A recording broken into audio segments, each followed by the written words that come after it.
पश्चिमबंग में पुणी थे गुड़ीर शब्द शुणागला।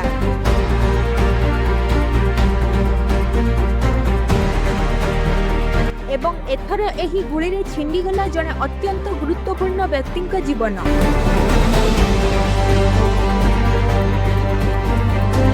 जी केवल जड़े प्राइवेट असिस्टेंट नुहे बरं पश्चिमबंग बीजेपी एक विश्वस्त सहयोगी भाव परिचित।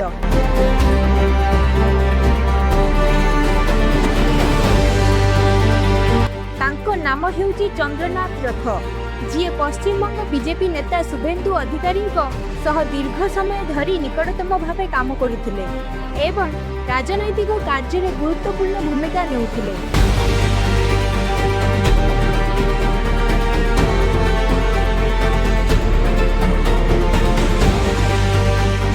एही घटना घटी 6 मे राति प्राय 10:30 समय रे उत्तर 24 परगना जिलार माध्यम ग्राम अंचल दलतला एरिया रे जेउठारे चंद्रनाथ रथ निज एसयूवी गाड़ी घर को फेरुथिले।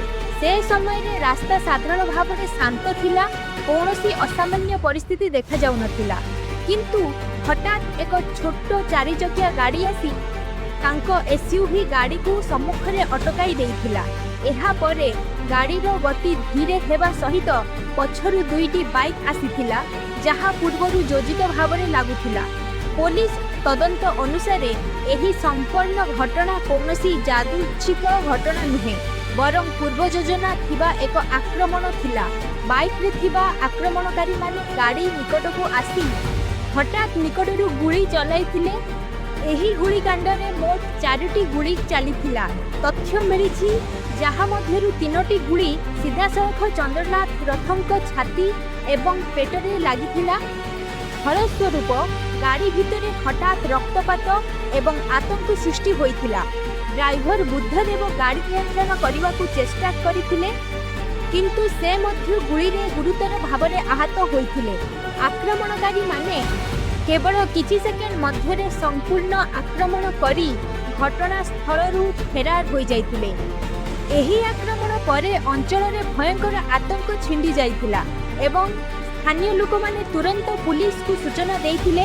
चंद्रनाथ रथं को तुरंत निकटस्थ हॉस्पिटल निया जाइथिला, किंतु डाक्टर माने तांको मृत घोषणा करिदेले, जहाँ को मेडिकल टर्म रे डेड ऑन अराइवल कहा जाए। एही घटना रे ड्राइवर बुद्धदेव एबे मध्य हॉस्पिटल रे आईसीयू रे चिकित्साधीन अछंती एवं तांको अवस्था गुरुतर रहिछि।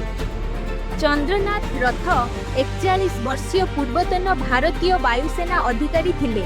से प्राय 20 वर्ष देश सेवा रे रहिथिले एवं परे 2019 मसीह रे से शुभेन्दु अधिकारी टीम सह जोग देइथिले। सेठारु से राजनैतिक कार्य में एक विश्वस्त एवं गुप्त सहयोगी भावे काम करुथिले। एही हत्याकांड परे पश्चिमबंग में राजनीति पुणी थे तीव्र हो जाइछि। शुभेन्दु अधिकारी एहाकु पूर्वयोजित हत्या बोली कहिसंती एवं दाबी करिसंती जे आक्रमणकारी माने गत किछि दिन धरी तांको चलचलन उपरे नजर रखुथिले। एहाकु से सुपारी कलिंग भावे वर्णना करिसंती एवं सीबीआई तदंत दाबी करिसंती। अन्यपटे वेस्ट बेंगल पुलिस एही घटनार गुरुतर तदंत आरंभ करिछि। घटनास्थलरू सीसीटीवी फुटेज संग्रह करा जाउछि, साक्षी को पचरा उचरा करा जाउछि ओ आक्रमणकारी परिचय खोजा जाउछि। किछि रिपोर्ट अनुसार आक्रमणकारी माने नकली नंबर प्लेट व्यवहार करिथिबा संदेह रहिछि, जहाँ एहाकु आउ अधिक योजित आक्रमण बोली सूचित करुछि। एही घटना निर्वाचन परवर्ती समय रे घटिथिबारु राजनैतिक चर्चा आउ तीव्र हो जाइछि। बीजेपी पक्षरु एहाकु राजनैतिक प्रतिशोध बोली कहा जाउछि। अन्यपटे सरकार पक्षरु कहा जाइछि जे तदंत चलीछि एवं दोषी जे कि हेउना काहीकि तांकु छड़ा जीव नाही। एही घटना परे माध्यम ग्रामर अंचल रे भारी पुलिस व्यवस्था करा जाइछि एवं सुरक्षा बढ़ा जाइछि। सोशल मीडिया रे मध्य एही घटना को नै एक भारी प्रतिक्रिया देखा जाउछि। केही एहाकु राजनैतिक हिंसार भयंकर संकेत बोली कहउचंती, तो केही निरपेक्ष तदंत दाबी करुछंती। एही समय रे सबठारु बड़ प्रश्न हेउछि जे एही आक्रमण पछरे किए अछि, काहेकि चंद्रनाथ रथं को टार्गेट करा जाइतिला।